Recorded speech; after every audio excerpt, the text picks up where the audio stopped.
microphone as possible. Yeah. We live, bro. Yeah, damn, this fucking image looks lit. I'm telling you, bro. I'm telling you, we out here doing new shit every day, bro. This is the first blast that we've had like this on the podcast. So, social media blast. Let's do this shit. It's a blessing to be a part. All right, so you already introduced it, but we're here to talk about the Suicide Tape. Just first off, let's talk about the inspiration for the name and the concept. Yeah. The Suicide Tape. This shit. It honestly, it came just circumstantially. I just recently had a lot of people pass in my life. My mom included, a couple of my close homies.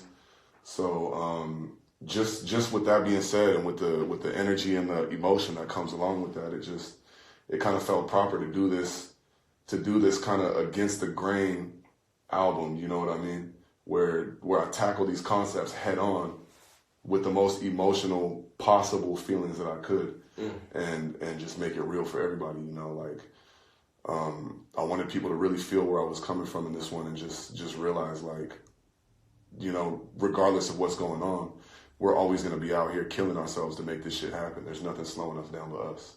So that was the real inspiration behind the name of the tape, And I mean, honestly, it even made people want to hit me up and ask me, like, bro, are you good? Is everything all right with you? You need to talk about something. Like, no, bro, I'm good. I'm talking about it right here.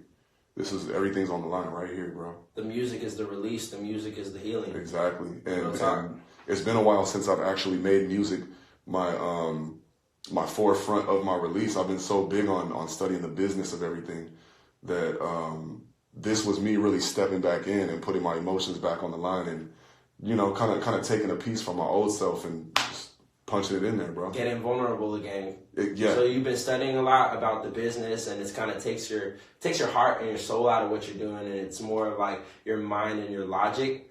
But that doesn't make great music. Pain makes great music. Love makes great music. So that's great that you step back into that. Definitely. Hell yeah. So who's the producer on this one? Everything is produced by Poncho Beats, and Mega Ego did the intro, the outro, and the last song called People Change. So for the most part, Poncho hit me up, and I'd done a cypher with him, and from there, we just started networking. And he produced the cypher for Santi, right? The cypher that I did with Jay Vega and with Jace. Yeah. So he got in touch with me, and then one thing led to another, and I just told him, let's make a project, bro. And he was all about it. So, he's thrown me a whole folder of beats, bro. I just picked fucking... Shouts out to Poncho, man. Shout out Poncho, my boy, man. I haven't bought one yet, but I will. Oh, yeah. He gets down, too, dog. He gets down. I know he does. That shit's lit. So what's different for your approach on this one? Like, what was the process for the creation of this one like? This one was real spotty, bro. Like, none of the tracks sounded like, you know what I mean? Everything just kind of, it was literally like catching lightning in a bottle. Like I've said before, it was like catching lightning in a fucking bottle.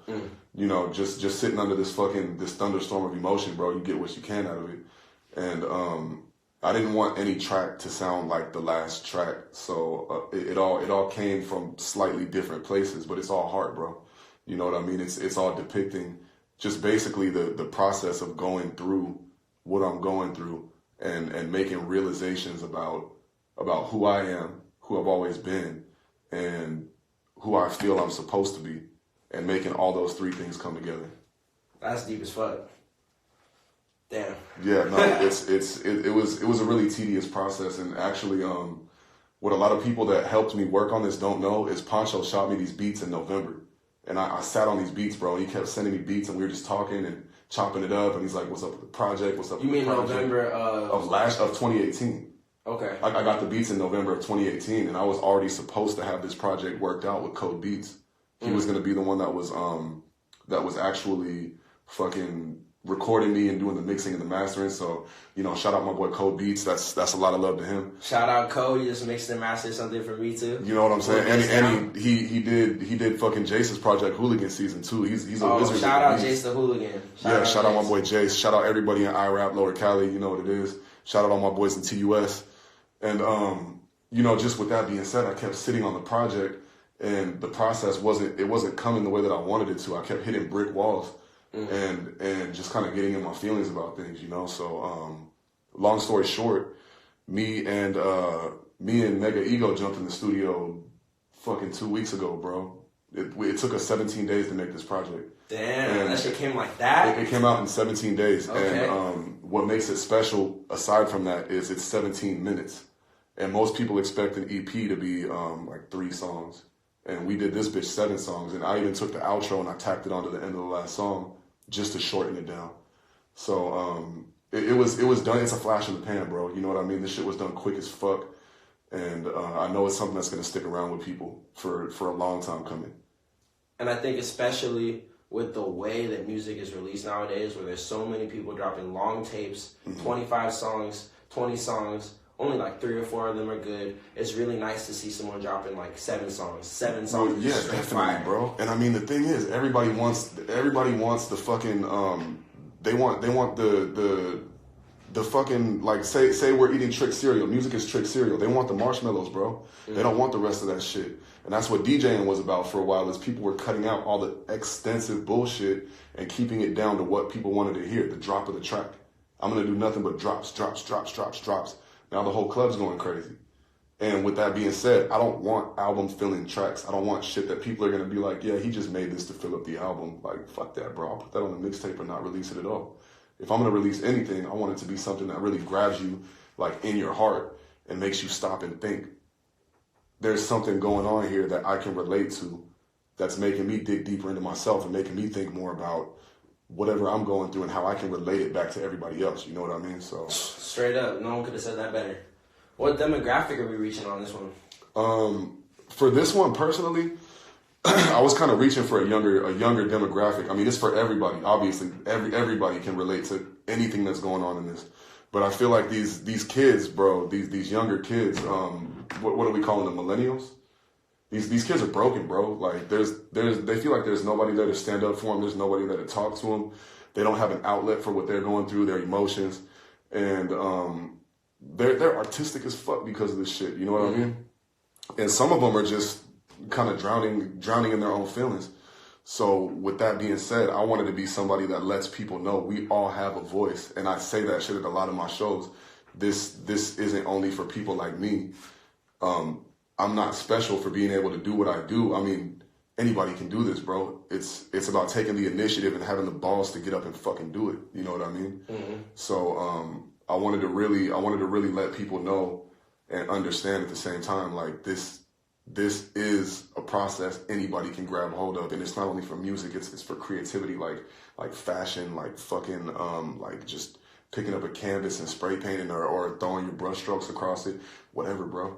It's about us speaking for ourselves and about us saying there's not going to be this one person generalizing who we are as a whole and trying to tell us who we're supposed to be. And that was another really big part of putting the tape together too. Hell yeah, bro. All right. Any new marketing approaches? We're going to pause real quick just because fucking, I don't know if you noticed that cutting in and out. No, I do. Yeah, for sure. Dude, what the fuck? Why is it doing? It's behaving like a bitch right now. Let's see what we got. Who's fucking with us right now? Yeah, you know what it is. Mad love, everybody. Invite your people. You know what the fuck's going on. Yeah. What's up, brother? I appreciate everybody who's taking their time to jump in here. That's a lot of love, man. Invite your people. This shit will be available. I think it is. It's just getting, the chord's probably getting tired of being like that. And I've had it set up like this for way too long. Forever, to get a new Megami and a new microphone, and I can't be hanging it like that if it's not a hang mic. No, for surely, bro. For surely. Shit just be like that sometimes, you know what I mean? I'm going to go ahead and I'm going to invite some motherfuckers in here, bro. You be on your social media game like a motherfucker, huh? Yeah. No, definitely. Social media is the avenue, bro. It's the way, you know what I mean? It's the wave. And honestly, I don't give my number out, bro. Nobody has my number. You're one of the only people that has my number, you know what I mean? So if you want to get a hold of me, for most people, you either hit me on my social or you just find me where you find me, bro. Okay. We're going to try something else. We're going to skip the preamp and see if that'll help. I've been having this problem, and I was like, damn, it's not doing it. I was so happy. Like, the first fucking 8 minutes, it wasn't doing shit. It was just working. So on the parts where it was cutting in and out while you were talking, I'm going to mix in the audio from the camera and be really sly about it, because it only dropped out for, like, a couple seconds. Yeah, it was like a quick flash at a time, you know what I mean? Okay. Nothing too crazy. So yeah, anybody in here, do me a big favor. Invite all your friends, man. Invite everybody that you have on Instagram. How many people we got on there right now? Right now we got 3. We're gonna keep it going, and I guarantee by the time this shit drops, at least 100 people will have seen it. It just be like that, you know what I mean? I'll just sit and edit it right here with you. Oh, for surely, bro. That's love. We're gonna just drop it right now. Cool. Makes everything easier. And yeah, this shit drops in 2 days. So the media. I'm gonna need you to scoot to the left, just real quick. Let's get it. Thank you, bro. Oh, skip. That's right. Puh. Big facts. Big facts. What's up, Cass? What's up, DQ? What's up, Zach? You guys, please invite everybody you know. Just hit that little arrow button pointed up in that direction. Go ahead and just start spamming people. We're in here doing a little media blast right now for my album that's dropping in 2 days. What's up, Tattoo Envy? My motherfucking boy Trips. Everybody, invite somebody. Yeah, cold as ice, brother.